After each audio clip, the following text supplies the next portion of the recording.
حضرت عمیر رضی اللہ تعالی عنہ کا قول کہ کھجوریں کھانا طویل زندگی ہے۔ غزوہ بدر میں حضور اقدس صلی اللہ علیہ وسلم ایک خیمہ میں تشریف فرما تھے۔ آپ صلی اللہ علیہ وسلم نے صحابہ رضی اللہ تعالی عنہ سے فرمایا کہ اٹھو اور بڑھو ایسی جنت کی طرف جس کی چوڑائی آسمان و زمین سے کہیں زیادہ ہے اور متقیوں کے واسطے بنائی گئی ہے۔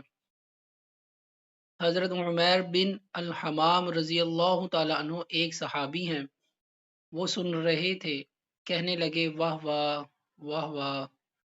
حضور صلی اللہ علیہ وسلم نے فرمایا واہ واہ واہ واہ کس بات پر کہا؟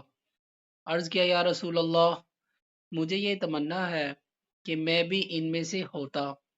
آپ صلی اللہ علیہ وسلم نے فرمایا تم بھی ان میں سے ہو۔ اس کے بعد جھولی میں سے چند کھجوریں نکال کر کھانے لگے۔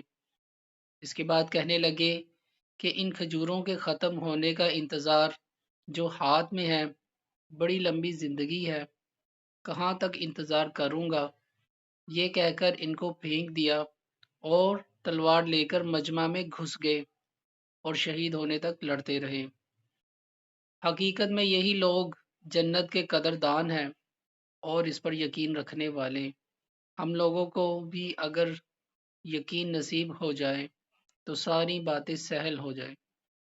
اللہ پاک ہمیں صحابہ رضی اللہ تعالی عنہ اجمعین کے نقش قدم پر چلنے کی توفیق عطا فرمائے اور ان جیسی محبت حضور صلی اللہ علیہ وسلم سے اور دین اسلام سے نصیب فرمائے۔ آمین ثم آمین۔